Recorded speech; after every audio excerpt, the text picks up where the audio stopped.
Alright, AusetGypsters, ready to hit the road for another adventure?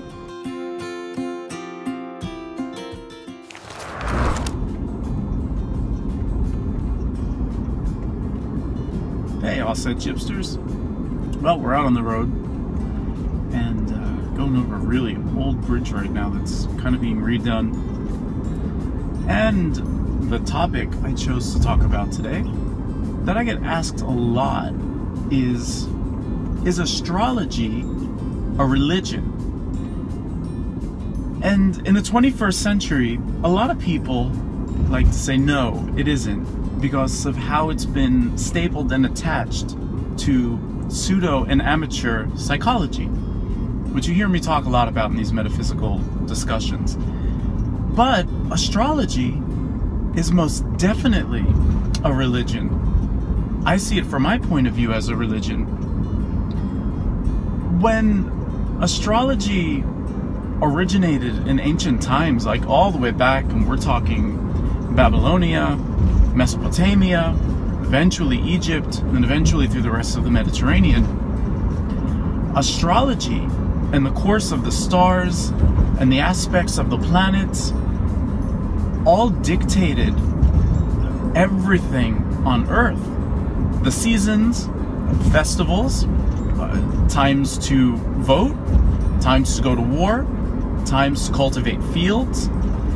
And because in the ancient cultures, these were pantheistic or pagan cultures where the earth, the air, the water, the fire, the sky were all living things, are all living things, personified and connected to gods and goddesses and various different types of spirits. Which anything that is in existence in Latin is called numen. You have a numen. It's a spirit. Even if something's inanimate, it has a spirit. So of course, the stars, the planets as we call it from Greek, which means wanderers, were named after all the various gods of all the different cultures. Now, in our day and age, they've agreed upon calling them by the Roman names. But there was a time in medieval era they tried to change all the names of the planets to Christian saints, and it just became a disaster, and nobody could remember them. And when they tried to talk to different cultures that had different religions, it wasn't working, so they did away with that. That didn't work out too well. I'm glad we retain the classical names of the Roman gods and goddesses, because it goes back to ancient religion. Now, it's not just limited to Rome, of course. Astrology, in a sense, came a little bit later to Rome, because Rome, on the historical timeline, came way after Mesopotamia and Babylon, and then Egypt, and then Greece, and then Rome. You know, kind of in a nutshell of history right there. But when we observe the stars, we're observing the seasons.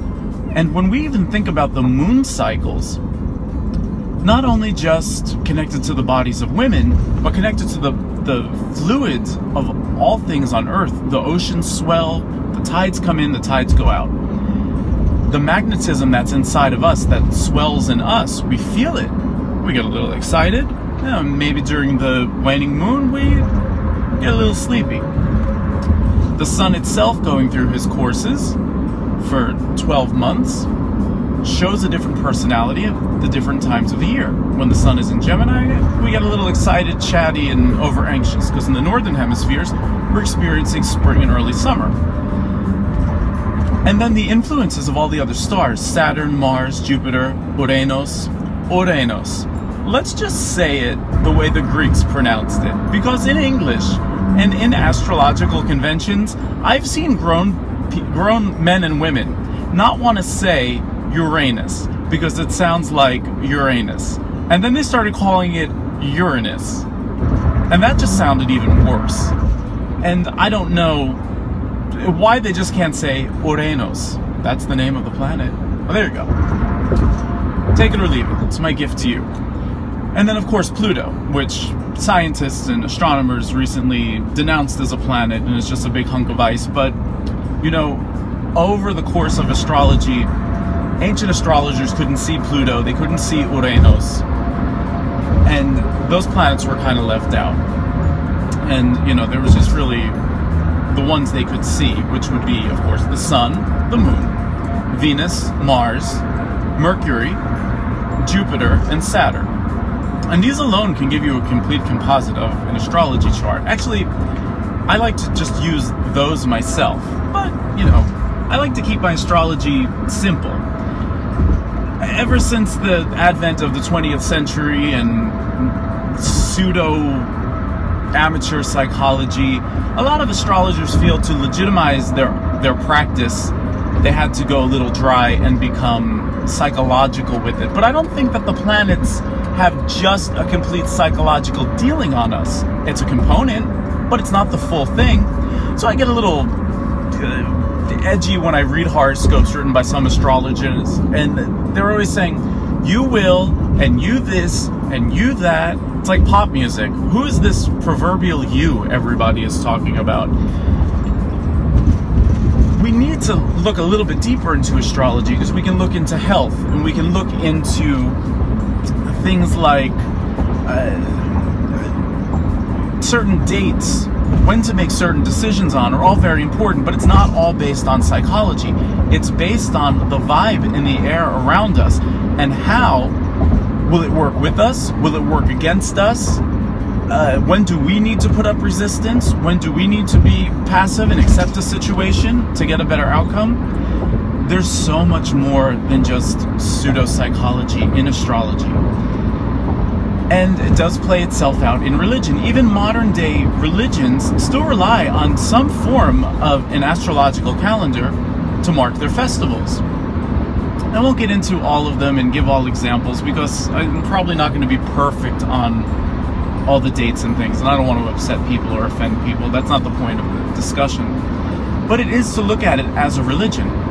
Now, as an astrologer, I see that the Earth is the center of the solar system. Now, of course, we were taught the heliocentric method in elementary school, which is the sun is the center of the solar system. And that makes complete sense, of course. You know, science kind of has explained how that works. Now, I'm not denying that, but as an astrologer, the Earth is the center of the solar system, because this is where we're born, this is where we live, and it seems that all the planets go around us. But everything is perspective, and everything is illusion anyway. So we shouldn't get hung up on those things too much, and we should have the wiggle room to expand our minds and look at things from different points of view. So I do use astrology as a religion. It is good to know the moon signs or the moon mansions. It is good to know when the sun is going to be in certain positive, negative, resistive, or passive aspects with other strong stars that could make a day, a moment, a year difficult or easier to work with. You know, but being human, we're going to defy the fates, and we're still going to be aggressive when we should be passive, and we're going to be passive when we should be aggressive.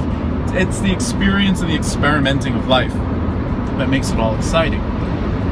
So when you're looking at astrology, it's more than just some cheesy broad horoscopes in a magazine or on a blog or online. And that's another thing I'd love to explain real quick.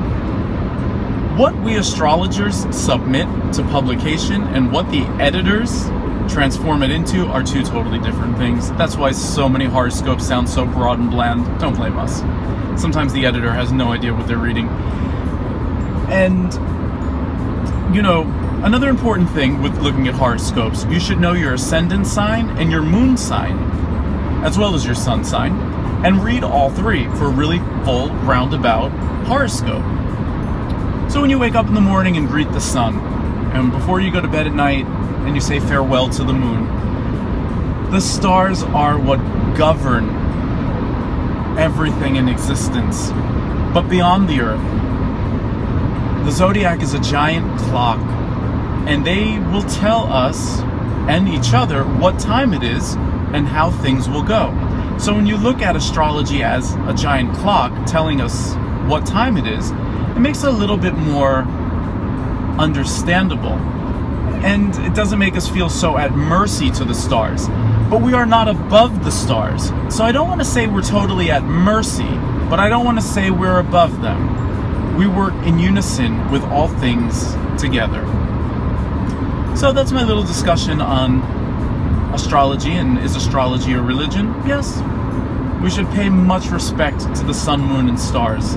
They provide the life in which we live and the world in which we live it. That's our arena. Alright, AusetGypsers, I hope you enjoyed this little discussion.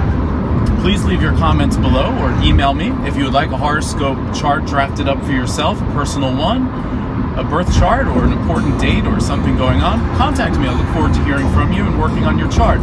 You can always reach me at AusetGypsy.com. And until our next discussion, I'm going to focus on the road here. Alright, ciao.